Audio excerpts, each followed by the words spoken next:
ಕನಕಪುರ. ಇಂದು ಮಧ್ಯಾಹ್ನ ನೈಸ್ ರಸ್ತೆಯಲ್ಲಿ ಸಂಭವಿಸಿದ ಕಾರು ಅಪಘಾತದಲ್ಲಿ ಕಾರಿನಲ್ಲಿ ಹೋಗುತ್ತಿದ್ದ 3 ಜನ ಸ್ನೇಹಿತರು ಸ್ಥಳದಲ್ಲೇ ಸಾವನ್ನಪ್ಪಿರುವ ದಾರುಣ ಘಟನೆ ಸಂಭವಿಸಿದೆ.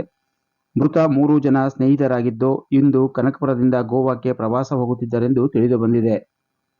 ಮೃತರಲ್ಲಿ ಕನಕಪುರ ತಾಲೂಕಿನ ದೇವರಶಿವನಹಳ್ಳಿ ಗ್ರಾಮ ಪಂಚಾಯಿತಿ ಸದಸ್ಯ ವಿನೋದ್, ಹಾಗೆಯೇ ಕಾಳೇಗೌಡನದೊಡ್ಡಿಯ ಆಟೋ ನಂಜೇಶ್, ಜೆಡಿಎಸ್ ತಾಲೂಕು ಮಹಿಳಾ ಘಟಕದ ಅಧ್ಯಕ್ಷೆ ಶೋಭಾರವರ ಅಣ್ಣ ಎನ್ನಲಾಗಿದೆ. ಮತ್ತು ಹಾರೋಹಳ್ಳಿ ತಾಲೂಕಿನ ಹನುಮನಹಳ್ಳಿಯ ಕುಮಾರ್ ಎಂಬುವರು ಈ ಘಟನೆಯಲ್ಲಿ ಸಾವನ್ನಪ್ಪಿದ್ದಾರೆ. ಮೃತರು ಇಂದು ಮಧ್ಯಾಹ್ನ 3:30 ಸಮಯದಲ್ಲಿ ನೈಸ್ ರಸ್ತೆಯಲ್ಲಿ ಹೋಗುತ್ತಿದ್ದಾಗ ಕಾರೊಂದು ಜಿಗಿದು ಮತ್ತೊಂದು ಪಥದಲ್ಲಿ ಬರುತ್ತಿದ್ದ ಕಾರಿಗೆ ಡಿಕ್ಕಿ ಹೊಡೆದ ಹಿನ್ನೆಲೆಯಲ್ಲಿ ಈ ಅಪಘಾತ ಸಂಭವಿಸಿದೆ ಎನ್ನಲಾಗಿದೆ. ಈ ಎರಡೂ ಕಾರುಗಳ ನಡುವೆ ಸಂಭವಿಸಿದ ರಸ್ತೆ ಅಪಘಾತದಲ್ಲಿ ಕಾರಿನಲ್ಲಿದ್ದ 3 ಜನ ಸ್ಥಳದಲ್ಲೇ ಸಾವನ್ನಪ್ಪಿದ್ದಾರೆ. ಅಪಘಾತ ತಡೆಯುತ್ತಿದ್ದಂತೆ ತಲಘಟ್ಟಪುರ ಪೊಲೀಸರು ಹಾಗೂ ನೈಸ್ ರಸ್ತೆಯ ಸಂಚಾರಿ ಪೊಲೀಸರು ಸ್ಥಳಕ್ಕೆ ಆಗಮಿಸಿ ವಾಹನ ದಟ್ಟಣೆಯನ್ನು ತೆರವುಗೊಳಿಸಿದ್ದಾರೆ. ಅಪಘಾತದಲ್ಲಿ ಗಾಯಗೊಂಡವರನ್ನು ಆಸ್ಪತ್ರೆಗೆ ಸಾಗಿಸಿದರೆನ್ನಲಾಗಿದೆ.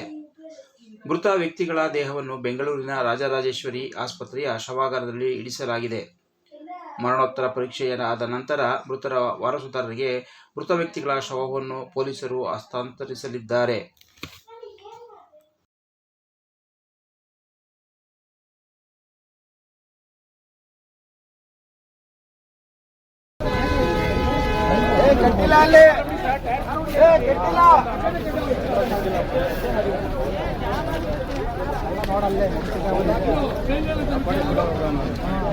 ಗಾಡಿ ನ್ಯೂಟ್ರಲ್ ಆಗಿಲ್ವಲ್ಲ, ಮನುಷ್ಯ ಯಾರಿಲ್ಲ ಅವರು. ಗಾಡಿ ನ್ಯೂಟ್ರಲ್ ಆಗಿಲ್ಲ, ಗಾಡಿ ನ್ಯೂಟ್ರಲ್ ಆಗಿಲ್ಲ, ಇಲ್ಲ ಇಲ್ಲ ಗಾಡಿ ನ್ಯೂಟ್ರಲ್ ಆಗಿಲ್ಲ, ನ್ಯೂಟ್ರಲ್ ಆಗಿಲ್ಲ.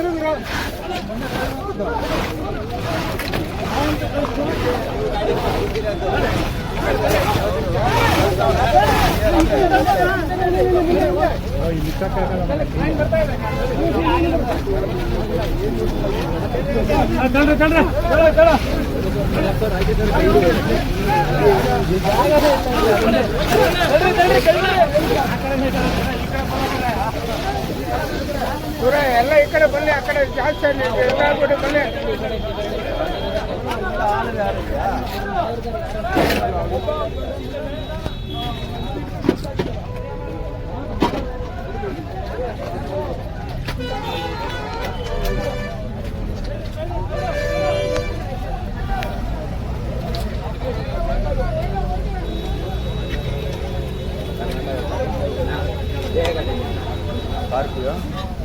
ಕರ್ನಾಟಕ ಗಾಡಿ ಅಲ್ಲೇ ಬಿದ್ದ ನಂಬರ್